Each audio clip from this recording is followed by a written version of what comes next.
reprenons et nous continuons sur le thème des reliques et nous aurons la joie d'entendre Madame Michèle Fournier, qui est professeure émérite d'histoire du Moyen-Âge à l'Université de Toulouse-Jean Jaurès.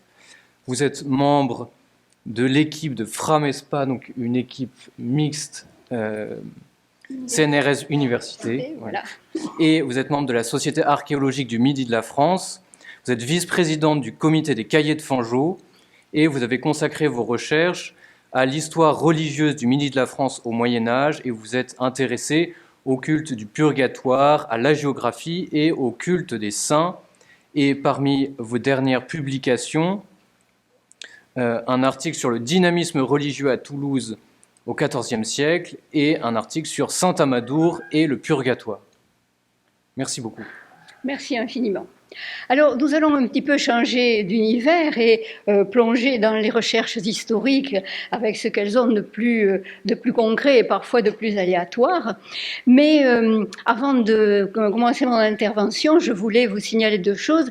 D'une part, je devais initialement intervenir en fin d'après-midi. Alors, j'avais prévu une petite farandole d'images pour alléger malgré tout la séance. D'une part, donc vous me pardonnerez cette farandole, et d'autre part, j'annonce une petite modification dans le titre. Vous voyez dans la diapositive qui est derrière moi que j'avais pensé parler des reliques et des miracles qui sont dus à l'intercession de saint Thomas d'Aquin, bien entendu. Mais pour simplifier, vous savez que nous parlons directement des miracles des saints ou des miracles opérés par les reliques, en omettant chaque fois de dire que c'est par l'intercession d'eux et par l'intermédiaire, bien sûr que c'est Dieu qui est à l'origine du miracle. Mais ma petite modification est la suivante. Alors j'avais prévu de parler du contexte méridional 1370-1390, mais comme en lisant les titres des interventions de Madame Razanen et de Madame Bozocchi, qui interviendra demain matin, j'ai pensé que si j'allais si avant dans le contexte du Midi et dans la formation du culte des reliques de saint Thomas d'Aquin, il risquait d'y avoir des recoupements avec les communications qui suivraient la mienne. Et donc j'ai décidé de remonter, enfin de m'intéresser en amont à une période d'ailleurs beaucoup plus concentrée en ce qui concerne le contexte toulousain, et je vais m'attacher uniquement aux années, aux dépôts qui entourent le dépôt des reliques et le début donc des miracles qui s'ensuivent.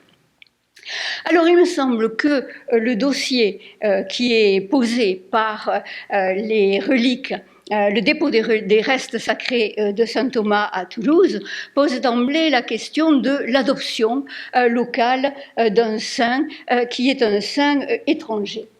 Alors, dans ma farandole, donc, comme nous n'avions pas vu beaucoup de portraits de saint Thomas, dans ma farandole d'images, j'ai sélectionné deux d'entre elles. Et pour insister sur le fait que saint Thomas est évidemment tout à fait étranger à la région toulousaine, à la région méridionale, il n'est pas né dans cette région-là, vous le savez, il est né en Italie du Sud. On voit les restes du château de Roccassera et une gravure représentant le monastère bénédictin du Mont Cassin.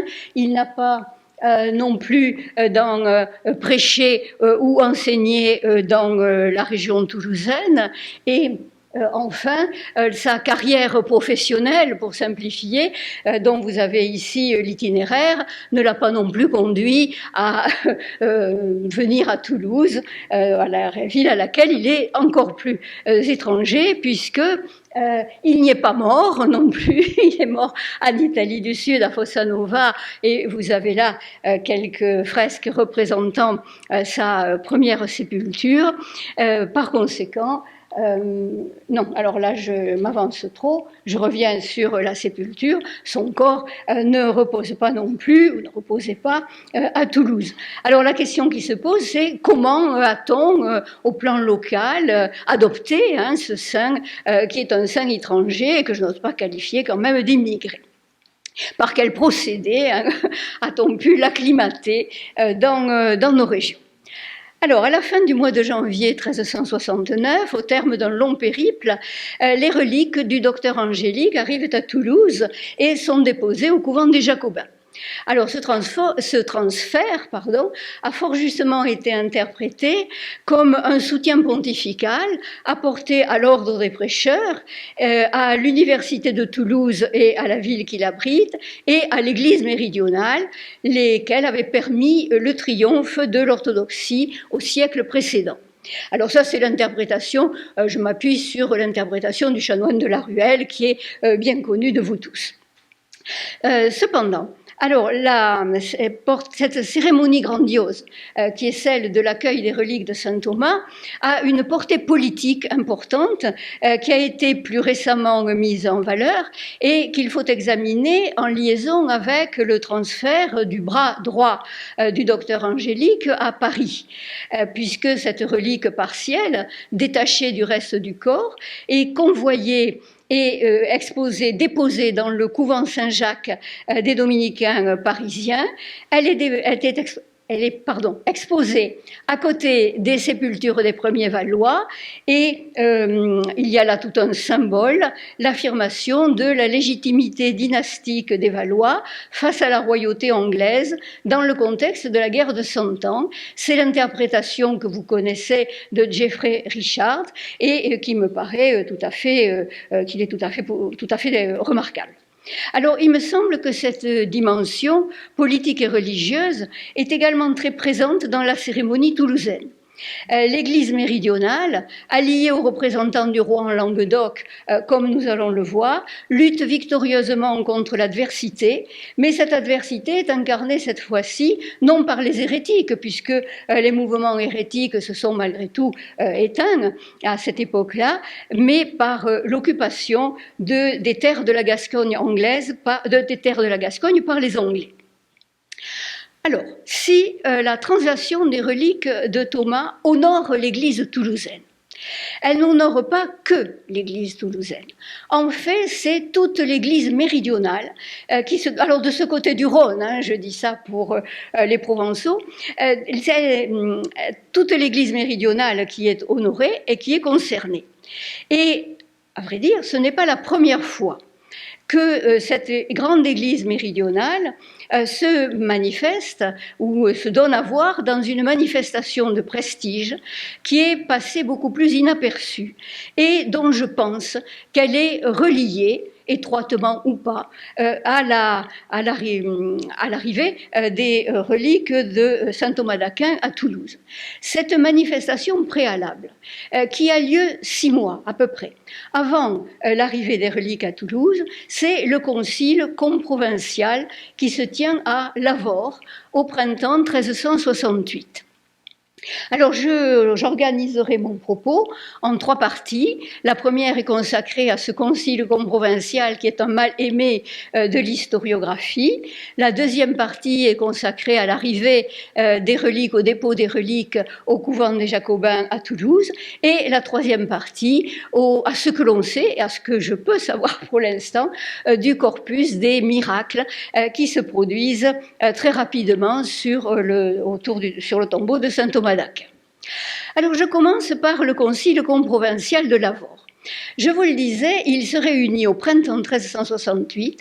C'est un mal-aimé de l'historiographie. Il a été très fréquemment dédaigné par les historiens à cause de son manque d'originalité, ce qui, à mon avis, est un faux procès, puisque les actes publiés par un concile comprovincial, comme d'ailleurs des actes synodaux, n'ont pas pour but d'être originaux, mais ce qui est en jeu, c'est l'harmonisation législative au sein des diverses provinces ecclésiastiques, harmonisation législative et diffusion auprès de l'ensemble du clergé jusqu'au niveau des curés de paroisse. Alors, ce concile se réunit 6 mois, comme je vous le disais, avant l'arrivée effective des reliques de saint Thomas, Et il me paraît constituer d'une certaine manière une étape préalable à leur accueil en préparant le terrain sur le plan psychologique, à défaut de le préparer sur le plan matériel. Alors, pour appuyer ce qui n'est quand même qu'une hypothèse, qui sera peut-être infirmée par l'approfondissement des recherches, je m'appuie sur 3 arguments. Des arguments chronologiques, tout d'abord, un argument thématique, si on veut, un argument sociologique ensuite. Je commence par l'argument chronologique et je vais vous infliger, je m'en excuse, les historiens adorent ça, une chronologie. Voilà, alors j'ai élaboré cette petite chronologie qui demande bien sûr à être affinée et dans l'intention de mettre en relation ce qui se passe en Italie autour du corps de saint Thomas d'Aquin et ce qui se passe dans la France méridionale et dont je pense que cela peut avoir un lien avec le dossier saint Thomas. Donc j'ai établi 2 colonnes, l'Italie, vous le voyez à droite, et la France méridionale à gauche, et entre les deux, je me suis permis de concrétiser l'un des grands changements qui se produit de la France méridionale à l'Italie, c'est-à-dire que à la fin du printemps 1367, le pape Urbain V, qui faisait partie de la lignée des papes d'Avignon s'embarque, mais qui avait depuis plusieurs années le désir de revenir à Rome, s'embarque donc. Alors je pense qu'il avait une galère d'une dimension un peu supérieure à celle qui figure sur ce dessin d'un manuscrit avignonnais. Il s'embarque pour regagner Rome avec bien sûr la curie pontificale qui le suit et on peut remarquer que dans le bateau qui permet cette navigation, un cardinal figure, c'est Guillaume de la Jugie, dont le frère, Pierre de la Jugie, va avoir un rôle tant dans le concile de Lavore que dans l'accueil des reliques de saint Thomas à Toulouse. Alors, cette chronologie m'a suggéré un certain nombre de correspondances de dates entre ce qui se passe en Italie et ce qui se passe dans la France méridionale. Je n'ai pas, bien sûr, le temps de le développer et je voudrais simplement vous en donner un exemple que je vais essayer de montrer avec le pointeur. Alors, en ce qui concerne les tractations qui se développent autour du corps de saint Thomas d'Aquin en Italie, on sait que les convoitises attirés par ce saint corps se sont exacerbés, si je puis dire, dans la fin de l'année 1367 et dans le début de 1368. Et au terme de tribulations que je ne vous raconte pas et dont vous parlera peut-être Madame Bozocchi, en février 1368, c'est le maître général des prêcheurs qui informe de manière publique que le comte de Fondi a restitué le corps de saint Thomas à l'ordre des prêcheurs et qu'il est donc désormais sous la garde et sous la protection des prêcheurs. Alors, bien entendu, nous sommes en Italie, le pape y est également et Urbain V ici Urbain V, qui est en Italie avec la curie pontificale, est au courant de ces événements, de cet événement fondamental. Alors, de l'autre côté, du côté de l'Église méridionale, si nous prenons la fin de l'année 1367 et les débuts de l'année 1368, on voit que, à l'initiative du pape Urbain V envoie des lettres aux archevêques de l'Église méridionale, en particulier à Pierre de la Jugie, archevêque de Narbonne, et à Geoffroy de Weyrolles, archevêque de Toulouse, pour les inciter à convoquer un grand concile général. Alors, je ne peux pas démontrer qu'il y a un lien de cause à effet, je ne vais pas aussi loin, mais je pense, étant donné la porosité des informations qui circulent entre l'Italie et la France méridionale, que la décision pontificale n'est pas une décision gratuite et qu'il ne s'agit pas d'une simple coïncidence. Alors, cette correspondance entre différentes strates chronologiques, entre l'Italie et la France méridionale, on pourrait la reprendre dans d'autres étapes de cette chronologie, mais je n'en ai pas le temps et je m'arrête là, en remarquant simplement la concomitance de ces informations et de ces événements. Mon deuxième argument a trait au contenu de ce concile de Lavore. Alors, malgré la mauvaise opinion qu'ont de lui les historiens, 133 canons conciliaires ont été promulgués, ce qui est quand même une œuvre considérable, et rassurez-vous, je ne vais pas vous les infliger. Je vais simplement m'intéresser au premier de ces canons, qui est très long, et qui est publié en Mansi, bien sûr, et que l'on a appelé le catéchisme. Alors, le premier de ces canons traite de la foi, des sacrements, des vertus, des 7 dons du Saint-Esprit, et lui-même, il est organisé comme un septénaire. On l'a appelé, donc les historiens l'ont appelé un catéchisme, et on dit qu'il était d'un niveau assez affligeant. Alors, je me demande s'il faudrait quand même pas reprendre cette question-là, parce que l'auteur vraisemblable de ce catéchisme, c'est Jean de Carolet, ou de Kéroulet, qui est le théologal de Narbonne et qui a été formé à l'Université de Paris. Donc, il me semble qu'il y a une relecture historiographique à faire des actes du Concile et du Concile de Lavore dans son entier. Alors, ce qui est intéressant pour notre propos, c'est que ce premier canon du Concile, une sorte d'abrégé de théologie, est fortement imprégné de thomisme.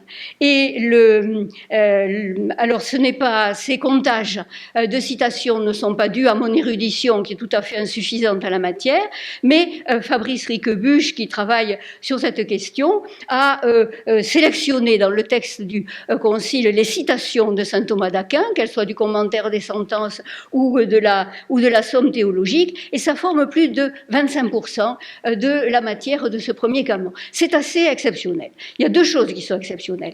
L'intérêt pour des questions théologiques dans une source normative de ce type-là, c'est rarissime, et d'autre part, le poids de la doctrine thomiste, même pour vous ultra simplifiée, hein, telle qu'elle est exprimée dans ce premier canon. Alors, il me semble que c'est également des arguments pour lier ce concile de Lavore à pour préparer le terrain, si on peut dire, à l'arrivée future des reliques de saint Thomas, et cela montre que les prélats de Lavore sont imprégnés de thomisme. Alors ça, c'est pas une découverte, hein. On sait que tous les prélats, une grande partie des prélats formés à l'université de Toulouse sont imprégnés de la doctrine thomiste, mais qu'ils ont à cœur, c'est ça qui est intéressant, de la diffuser par le biais de cet abrégé théologique jusque à l'ensemble du clergé méridional et jusqu'au niveau des curés de paroisse. Donc ça me paraît un élément intéressant pour lier dans ce concile à l'arrivée future des reliques. Le dernier élément que je développerai dans l'examen de l'œuvre de ce concile, c'est plutôt la composition de son assemblée. Alors, ce concile réunit les prélats de 3 provinces ecclésiastiques. Voilà. Alors, ces 3 provinces ecclésiastiques, vous les avez ici dans leur configuration d'après 1318, puisque c'est le pape Jean XXII, dont nous avons récemment entendu parler, avait amputé la province de Narbonne en créant la province ecclésiastique de Toulouse. Donc, la province de Narbonne, la province de Toulouse et la province d'Auch. Les prélats qui ont présidé à la convocation de ce concile, qui est convoqué donc au mois d'avril et qui s'est réuni à la fin du mois de mai 1368, sont des prélats de grande importance. Alors, je commencerai par Geoffroy de Weyrolles, qui est l'archevêque de Toulouse. Théoriquement, c'est lui la puissance invitante, en tout cas, il est à la tête de la province ecclésiastique et la puissance invitante, le concile se réunissant dans un évêché suffragant de Toulouse. Geoffroy de Weyrolles, cependant, est étonnamment discret dans ce que l'on sait de la documentation sur ce concile. Le deuxième personnage important, même si Geoffroy de Weyrolles c'est discret, il est quand même archevêque de Toulouse, c'est Arnaud Aubert. Arnaud Aubert est l'archevêque d'Auch. C'est un personnage très important qui cumule des charges à la curie. Il est camérier pontifical et référendaire, par conséquent, il n'est pas là. Il est auprès d'Urbain V en Italie et ses fonctions expliquent son absence puisque donc il est auprès du pape. Ceci dit, il n'est pas là, mais il est représenté par l'abbé pas de Corrèze, l'abbé de Croilly, qui est l'abbé de Sorèze. Et je pense qu'Arnaud Aubert est, pour mon propos, un personnage très intéressant parce qu'il me semble qu'il peut faire l'interface entre ce qui se passe en Italie, autour du corps de saint Thomas, et ce qui va se passer en France méridionale, autour également de saint Thomas, parce que, tout en étant camérier pontifical, il est archevêque de Narbonne et au courant des affaires méridionales. Le troisième personnage est celui qui vraiment, comment dirais-je, concentre les feux de la rampe. Alors il s'agit de Pierre de la Jugie, l'archevêque de Narbonne. C'est lui qui préside le concile, excusez-moi, et je pense que c'est le prélat qui redonne à la province ecclésiastique de Narbonne son lustre passé, alors qui avait malgré tout été amputé dans sa territorialité et dans ses finances par la réforme de Jean XXII, la création de la province ecclésiastique de Toulouse. Donc, je crois qu'il redonne à Narbonne toute sa grandeur. Dès le début de son pontificat, alors tous les historiens méridionaux le savent, il fait faire le récapitulatif de ses droits archiépiscopaux, il fait réaliser et rédiger un pontifical absolument luxueux, et il commandite une œuvre hagiographique qui est une réécriture de la vie de saint Paul Serge, son glorieux prédécesseur, dont il fait d'ailleurs, dont il préside aussi à la translation de ses reliques. Alors, ce prélat de premier plan prend soin, lorsqu'il convoque le concile de Lavore, de s'intituler Prima, et cette revendication à la primatie, à cette époque-là, même si elle ne repose pas sur des prérogatives concrètes, me paraît intéressante tout à fait sur le plan symbolique. Alors, est-ce que j'arrive à... Voilà. Vous avez ici le pontifical de Pierre de la Jugie, avec la page de garde avec Pierre de la Jugie, les armes de Pierre de la Jugie, tout à fait proche évidemment de celle du cardinal Guillaume de la Jugie, qui est auprès d'Urbain V à Rome, et puis dans une lettrine, voilà, représentée Pierre de la Jugie. Alors dans ce concile de Lavore, ce sur quoi je veux insister, c'est sur le fait que l'ensemble de l'Église méridionale se trouve là, avec des prélats présents ou représentés. Il y a 3 archevêques, il y a 27 évêques, il y a autant d'abbés, sans compter évidemment tous les autres membres du clergé et les notaires, les juristes, etc., qui participent à l'Assemblée.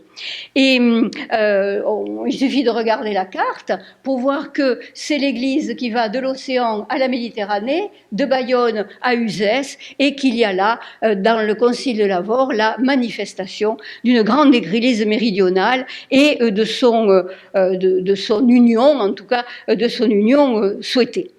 Les participants sont intéressants pour nous parce que nous allons les retrouver dans la cérémonie d'accueil des reliques de saint Thomas. Il y a bien sûr l'archevêque Pierre de la Jugie qui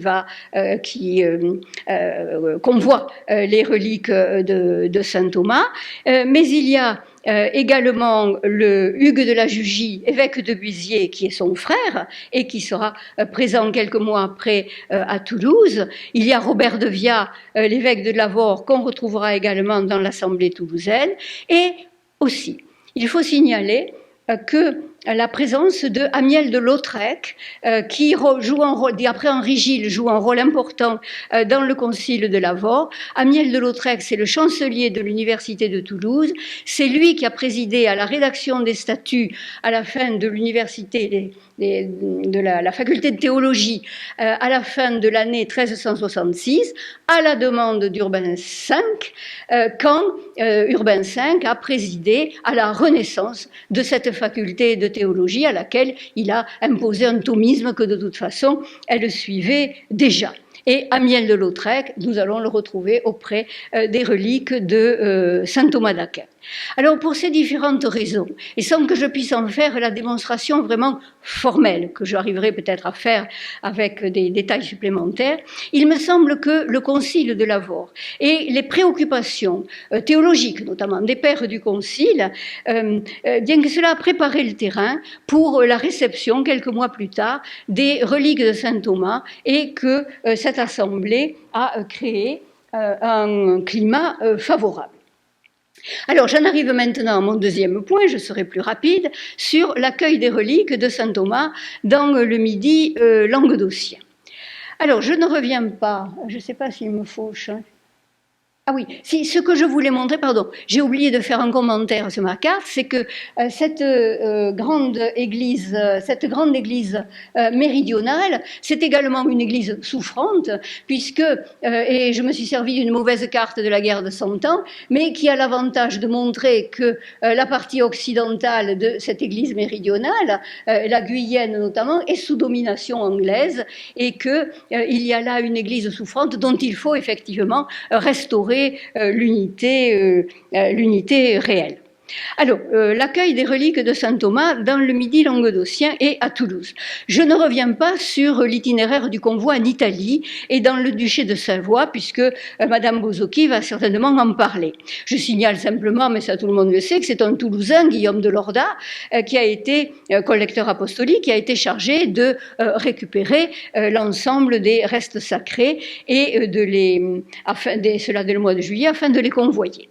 Alors, le convoi traverse l'Italie, il traverse le comté de Savoie et il arrive jusqu'à Narbonne. Alors là, et même au-delà, jusqu'à Prouille, puisque entre le passage au milieu du duché de Savoie et l'arrivée à Prouille, le narrateur de cette translation, Raymond Hugues ou Raymond Hugon, dont on vous a déjà parlé, qui est le secrétaire du maître général de l'ordre Élie Raymond, et qui est l'auteur de la translation, se fait étonnamment discret. On ne sait rien, on ne connaît pas les étapes, et c'est justifié peut-être par le secret qui entoure le convoi, puisqu'il faut éviter que les convoitises, précisément, des uns et des autres, ne puissent aboutir à une quelconque réalisation. Et ce secret est tellement important que lorsque le convoi arrive à Prouille, le 24 décembre 1368, les reliques y restent pendant un mois sans que les sœurs de Prouille, paraît-il, le sachent. Alors la révélation se fait lorsqu'elles en parlent, puisqu'a lieu à ce moment-là le premier miracle dans cette partie, en tout cas dans la fin du trajet des restes sacrés. Une jeune fille se trouve ressuscitée au contact des reliques. Les 2 jours qui suivent marquent le passage à Avignonnet, et on le sait, tout le monde l'a noté, le passage à Prouille, à Avignonnet, ce sont des hauts lieux de la résistance victorieuse contre l'hérésie, et 2 autres miracles se produisent, une vieille femme paralysée est guérie, et un enfant aveugle et sourd-muet également. Le convoi arrive enfin le 28 janvier à Toulouse, à la chapelle du Ferretrat, et là, le convoi est accueilli. Alors, l'archevêque de Narbonne, Pierre de la Jugie, a rejoint, je ne sais pas quand. Donc là, si jamais quelqu'un peut me donner une indication, mais Pierre de la Jugie, qui avait présidé le concile de Lavore, c'est celui aussi qui se met à la tête de cette marche triomphale, et il est évidemment, les reliques sont accueillies à Toulouse par les autorités ecclésiastiques. Donc nous retrouvons Geoffroy de Weyrolles, l'archevêque de Toulouse. C'est toujours rien, toujours discret, on n'a pas d'indication, alors c'est peut-être un effet de source, mais on n'a pas d'indication sur le rôle vraiment que joue à ce moment-là, il est là, Geoffroy de Weyrolles, mais on n'en sait pas plus. Alors Pierre de la Jugie, en revanche, a, comme d'habitude, si je puis dire, un rôle de premier plan, c'est lui qui va prononcer, alors il n'est pas le seul, mais c'est lui qui va prononcer le sermon, et d'après ce que nous dit Raymond Hugues, il y a également un grand nombre de prélats. Il en cite quelques-uns, mais pas tant que ça, dans lesquels on retrouve l'évêque de Lavaur, Robert de Via, apparenté à la famille pontificale de Jean XXII, à la famille Jean XXII, on retrouve Hugues de la Jugie, le frère de Guillaume de la Jugie, etc. Mais il ne donne pas une liste très importante et il dit que beaucoup de prélats de Gascogne, effectivement, ne sont pas là et se sont excusés à cause de la guerre. Et il est vrai que la situation s'est dégradée entre le printemps 1368 et la fin du mois de janvier 1369 et que les préparatifs de guerre sont en plein essor et en plein développement. Alors, parmi les assistants, et je reviens là-dessus, il faut aussi noter la présence d'Amiel de Lautrec, qui est le chancelier de l'université, celui qui avait donc présidé à la rédaction des statuts en 1368 de cette université thomiste. Alors, du côté des autorités laïques, le personnage le plus important, c'est Louis d'Anjou, qui est gouverneur en Languedoc et qui s'avance à la rencontre des reliques qui sont momentanément déposées, qui font une halte à la chapelle du Ferretrat, hors les murs. Alors, Louis d'Anjou, c'est lui qui représente, frère du roi, c'est lui qui représente le roi en Languedoc, c'est lui qui va mener les offensives militaires, et il est revenu à Toulouse alors qu'auparavant il guerroyait en Provence. Il est revenu dès le mois de septembre pour préparer précisément la reprise de la guerre, et il est présent à ce moment-là avec sa femme, d'ailleurs, Marie de Blois, qui a un certain rôle, si l'on en croit l'histoire du Languedoc. Alors, dans la cérémonie d'accueil des reliques, Louis d'Anjou joue un rôle important dont peut-être nous parlera davantage Madame Bozocchi.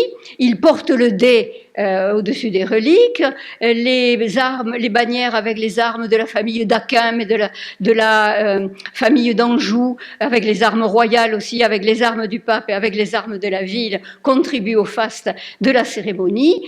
Il intervient d'une manière différente aussi, puisqu'il protège les reliques en faisant appel à la force armée, à ses soldats, pour éviter que la foule ne les touche inconsidérément, et il participe au financement, puisqu'il offre 50 livres, et il en promet 1000, dont je ne sais pas s'il les a jamais versés. Mais enfin, il les a au moins promises. Alors, les reliques qui sont déposées à ce moment-là à Toulouse viennent évidemment appuyer l'entreprise de reconquête qui démarre à ce moment-là. C'est la reconquête du Quercy et du Rouergue. Elle est menée par Louis d'Anjou, conformément donc à son rôle, qui a réuni les États à Toulouse et qui a convoqué les barons, comme dit l'histoire générale du Languedoc, et dans la foulée, c'est-à-dire dès le mois de février, Louis d'Anjou rallie le Quercy avec l'appui du clergé, puisque cette fois-ci, on voit Geoffroy de Weyrolz qui accompagne les armées et qui, paraît-il, par ses sermons, joue un rôle efficace dans la soumission d'un certain nombre de villes et de bourgades qui étaient sous la domination anglaise. Donc les miracles, dans la suite de ce que je viens de vous dire, les miracles, et j'en arrive à ma troisième partie, qui sont accomplis à Toulouse à partir du moment où les restes sacrés sont déposés. Ces miracles poursuivent l'impulsion qui avait été donnée à Prouille et à Avignonnet. Je m'appuie pour vous parler dans cette dernière partie, pour vous parler de ce petit corpus de miracles, je m'appuie sur le manuscrit 610 de la bibliothèque d'études du patrimoine de Toulouse, et ce manuscrit est visible dans l'exposition. Alors, il n'était connu et édité que de manière partielle par les bollandistes et par Persin, mais il a été transcrit récemment par Madame Sylvie Cocanas, qui est directrice honoraire des archives départementales de l'Aude, et il a été traduit par le frère Pierre-Marie Margélidon. Et nous envisageons dans quelque temps de faire une publication, donc une édition de ce manuscrit dans la collection hors série des cahiers de Fanjou. Alors, Le corpus qui est réuni par Raymond Hugues à la suite du récit de la translation comprend 56 cas de miracles. Et je pensais les connaître tous. Mais en parlant récemment avec Madame Razanen ces jours derniers, j'ai découvert que d'autres manuscrits existaient de cette translation et de ce corpus de miracles, notamment le manuscrit de Bologne, mais d'autres dont vous parlera Madame Razanen, et qui comprenaient un nombre plus important de miracles, jusqu'à une centaine de miracles qui se sont produits aussi à Toulouse dès que le corps a été déposé. Alors ça va être effectivement, alors j'étais un peu dépitée au début, mais ensuite ravie parce que il va être très intéressant de comparer le corpus des miracles toulousains, de savoir pourquoi dans ce manuscrit-là a été fait ce type de sélection, à un corpus plus important qui est conservé dans d'autres manuscrits.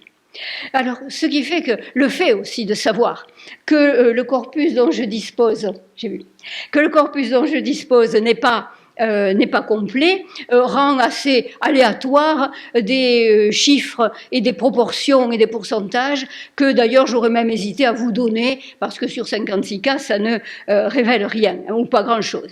Donc je vais vous dire très rapidement que les miraculés de sexe masculin sont beaucoup plus importants que ceux de sexe féminin, qu'il y a une proportion notable de nobles, hommes et femmes et de membres de l'oligarchie urbaine, que le clergé est représentés, que les Toulousains prédominent largement avec un petit échantillon de personnes qui viennent des villes environnantes, et que, par conséquent le ressort de cet ensemble, de ce corpus de miracles, le ressort paraît quand même assez local et assez étroit. La nature des miracles ne présente pas, me semble-t-il, d'originalité particulière en dehors de quelques miracles divers. Ce sont des miracles thaumaturgiques. Donc on n'est pas du tout dans le cadre de la sainteté savante de saint Thomas. Dans ces miracles thaumaturgiques, ce sont les affections de la motricité qui viennent au premier plan et les affections de la vue, donc des miracles christologiques, ça ne nous surprend pas, de quelques maladies variées, des accidents évités. Je développerai tout ça bien sûr à l'écrit, mais je passe rapidement. Il n'y a que 2 cas de possession des femmes d'ailleurs et 2 cas de protection de l'enfance et de la maternité. Les modalités d'obtention du miracle sont également tout à fait classiques. Il me reste 3 minutes quand même, ou 4 même. Non. Les modalités sont tout à fait classiques. C'est le vœu qui est l'élément, si je puis dire, déclencheur.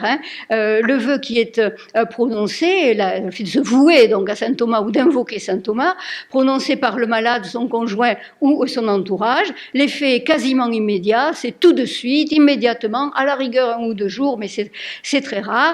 Et cela malgré le recours à des procédés de médecine terrestre qui se révèlent inefficaces ou à d'autres sanctuaires qui sont surpassés par l'efficacité des reliques de saint Thomas, par l'intermédiaire des reliques de saint Thomas.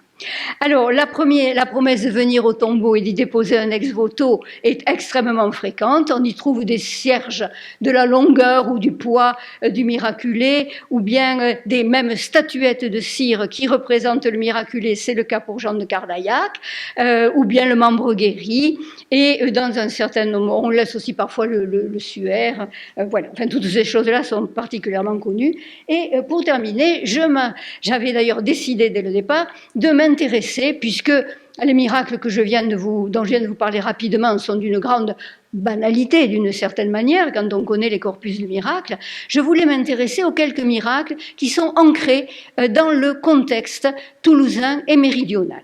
Alors, le premier de ces miracles, celui qui en bénéficie, c'est Bartholomé Isaldier, qui est capitoul, non pas l'année où il bénéficie du miracle, mais l'année précédente, et il appartient à l'oligarchie urbaine. Il fait partie de la famille des Isaldier, une famille de changeurs qui a été anoblie dès la première moitié du XIVe siècle.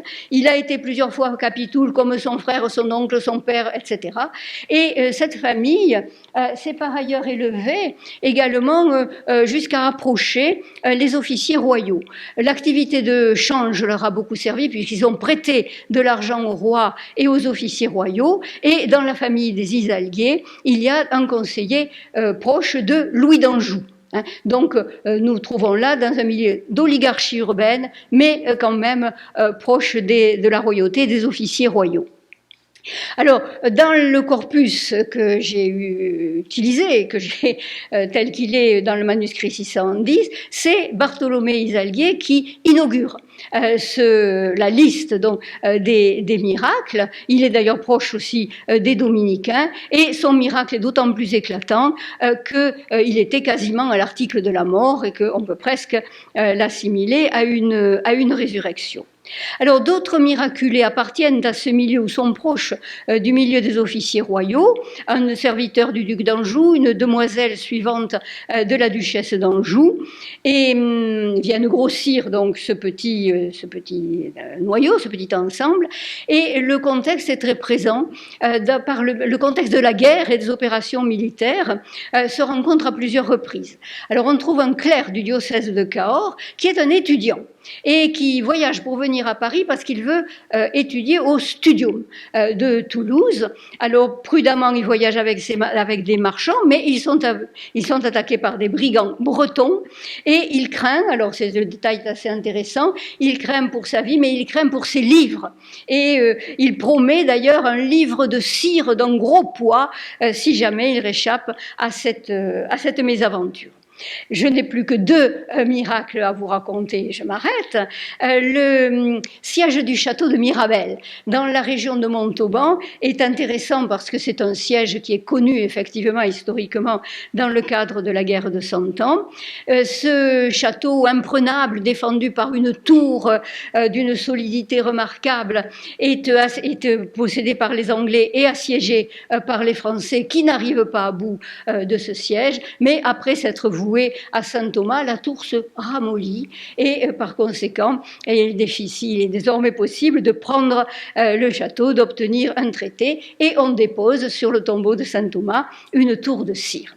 Alors j'en finis avec le miracle qui touche et dont est gratifié Jean de Cardaillac.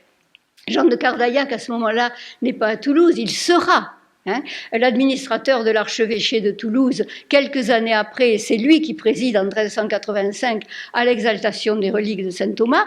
Pour l'instant, il est archevêque de Braga, impliqué dans les guerres entre Pierre le Cruel et Henri de Trastamare, et il n'a pas choisi le bon parti, donc il est emprisonné. Une prison qui dure pendant 2 ans et qui est extrêmement difficile, mais ses officiaux s'inquiètent beaucoup. On voit un messager à Rome, ce messager passe par Toulouse, et passant par Toulouse, il voue Jean de Cardaillac donc, à saint Thomas, et il apprend en arrivant à Rome que immédiatement Jean de Cardaillac a été délivré. L'histoire dit que c'est plutôt Henri de Trastamare qui a effectivement opéré cette délivrance, mais ce n'est pas incompatible. Voilà, alors je conclurai très rapidement, puisque j'arrive tout à fait au bout de mon temps de parole. En ce qui concerne cet ensemble de ce corpus de miracles, qui concerne essentiellement des Toulousains et des habitants de la proche région, il me semble qu'il contribue, ou qu'il était destiné à contribuer à forger une sainteté locale à un saint étranger, à acclimater en quelque sorte saint Thomas d'Aquin dans le milieu méridional et dans le milieu toulousain. C'est une tentative dans ce sens.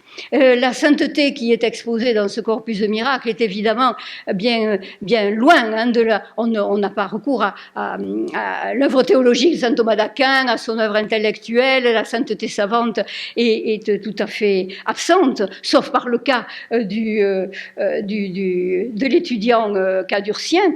Ce que recherchent les méridionaux qui fréquentent le tombeau, c'est l'efficacité thaumaturgique des restes de saint Thomas, qui est ainsi sollicitée. Je pense qu'il s'agit de favoriser et d'amorcer la pratique d'un pèlerinage, que tout encore plus de mesures vont venir soutenir, les indulgences, etc.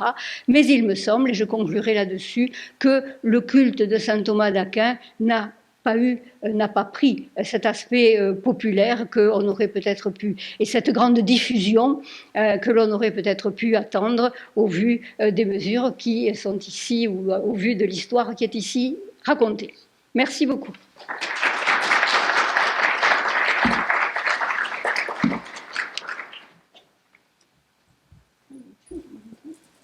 Merci au beaucoup. Cas où... Nous pouvons prendre quelques questions. Les dominicains à l'entrée à Férétra, il y a des dominicains aussi. Alors, je pense bien sûr qu'il y a des dominicains, mais il me semble, alors Sylvie va peut-être confirmer ou infirmer, il me semble que Raymond Hugues ne dit rien à ce sujet. Je le trouve étonnamment, alors on ne peut pas dire discret, mais enfin étonnamment vague dans certaines parties de son récit. Il dit qu'il y avait un nombre extraordinaire de prélats, il y avait 150 000 personnes, bon, ce qui est évidemment très, très exagéré, mais qui? Pourquoi est-ce qu'il ne les nomme pas? Pourquoi est-ce qu'il ne parle pas des dominicains? Il me semble, Sylvie, je ne sais pas si tu confirmes, mais qu'il ne mentionne même pas Élie Raymond. Qui était, bon, enfin, voilà. Donc, alors il faudrait sûrement croiser avec d'autres sources. Là, je ne sais pas, il y a une enquête à mener. Ils sont là au moment où ils reçoivent les reliques d'un Jacobin. Ben oui, ils sont là. Mais Raymond Hugues, sauf si vraiment mes yeux se sont fermés sur ce passage, ne le dit pas, je crois. Ou alors, enfin, je ne crois pas. On est tributaire, hein, ce qu'on nous raconte. Oui. Allez-y, alors les micros sont...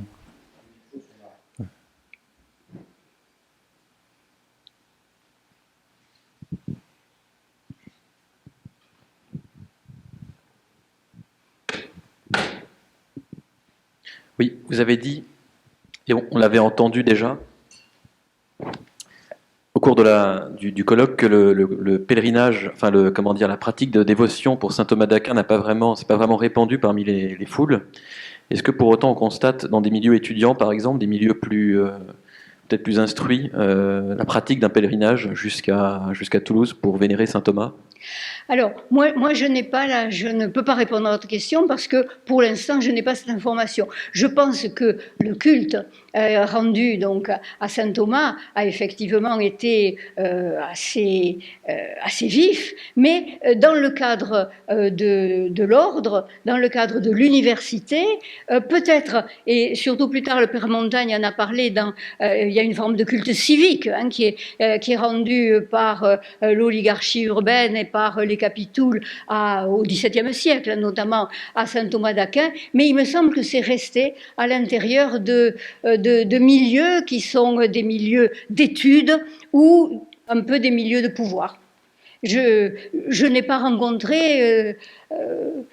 alors bien sûr, on a des bulles d'indulgence qui sont promulguées. Il y a même tout un train de bulles d'indulgence qui sont promulguées pour ceux qui viendront d'ailleurs le 28 janvier, pour ceux qui vont venir ensuite se recueillir sur le tombeau de saint Thomas d'Aquin. Je n'ai pas vu de traces d'une grande manifestation collective autour des dévotions. Mais peut-être d'autres compléteront mon information.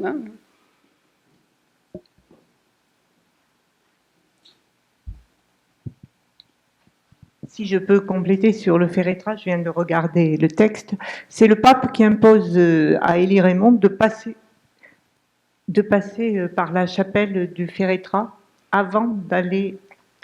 oui, d'accord. Donc voilà. Le pape demande à Élie Raymond de passer par le Férétra. D'accord. Donc il est effectivement mentionné. Oui, c'est mentionné. Et effectivement, il y a une pose après au Ferretra des reliques pour après repartir Oui. sur les frères, sur Oui, oui. l'église des frères prêcheurs. Mais le pape impose ceci à Élie Raymond. D'accord.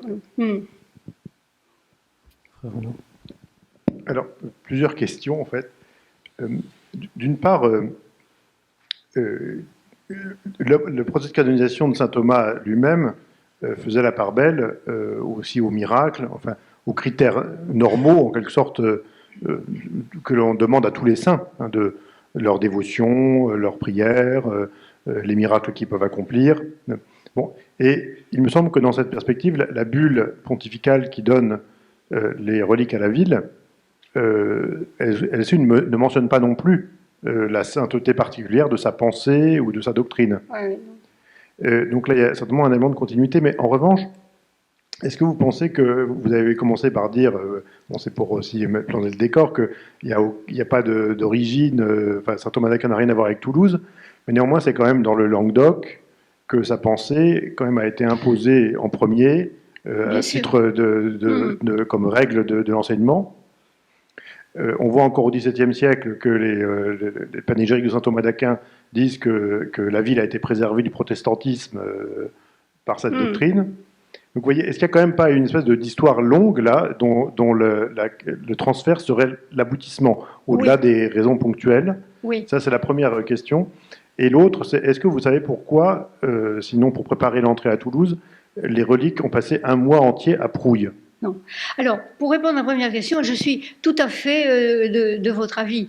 Et il y a... je ne l'ai pas développé parce que je voulais apporter ce qui me semble-t-il était une petite nouveauté, c'est-à-dire le rôle du Concile de Lavore. Mais on sait qu'effectivement, la pensée thomiste a été largement adoptée, enfin, je sais pas, on peut penser à Dominique Grimmat, etc., dans le milieu intellectuel toulousain, et qu'il y a, de ce point de vue-là, un terreau tout à fait favorable. Quand j'ai dit qu'il n'y avait pas de rapport, je voulais dire qu'il n'y avait pas de rapport de sa personne physique et de sa vie avec... je ne voulais pas du tout parler de l'influence de son œuvre. Ça, c'est tout à fait autre chose. Et alors, votre deuxième question... oui, Prouille. Un mois à alors, Prouille. je ne sais pas. Je ne sais pas, parce que là, je trouve que, effectivement, j'ai du mal à comprendre, mais enfin, je ne suis pas spécialiste. J'ai du mal à comprendre pourquoi Raymond Hugues, qui dit d'ailleurs qu'il a été le témoin oculaire de bien des faits qu'il raconte, qui donne des détails très précis dans certains cas, silence entre le comté de Savoie et Prouille. Alors, ça m'agace beaucoup. J'aimerais bien, en particulier, savoir ce qui se passe du côté de Narbonne. Parce qu'étant donné le rôle extraordinaire que tient Pierre de la Jugie, quand les reliques quand même passent... Alors, je sais bien que c'est un convoi secret, caché, qu'on ne veut pas le savoir, etc. Mais quand même, Pierre de la Jugie le sait, enfin bon. Et je ne sais pas. Alors là, il faudra que j'interroge Jacqueline Caille, qui est l'historienne de Narbonne, sur est-ce qu'elle a quelque... Mais je pense que si elle avait quelque chose, elle me l'aurait dit. Et pourquoi les reliques restent un mois? Alors, s'agit-il de préparer effectivement cette cérémonie somptueuse aux Jacobins? Mais enfin, les dominicains méridionaux sont au courant depuis un moment que... de l'arrivée du convoi des reliques. Donc là, je ne sais pas vous répondre. Je ne sais pas. Et ça m'agace. La fondation du couvent de Fangeau avait été faite 10 ans auparavant. Oui. Du couvent dans les murs de la ville. La ville avait aussi été en grande partie détruite par le prince noir, et on dit que c'est juste avant... et qu'il avait épargné Prouille, d'ailleurs, je crois, on dit ça. Oui, je ne sais pas, est-ce qu'on a voulu rendre grâce, peut-être? Oui, oui, peut-être, oui, là, c'est du ressort de la géographie. Les études de Jacqueline Caille sur la réalité des déprédations commises par le prince noir ont eu tendance à les diminuer. Donc, voilà. Merci beaucoup.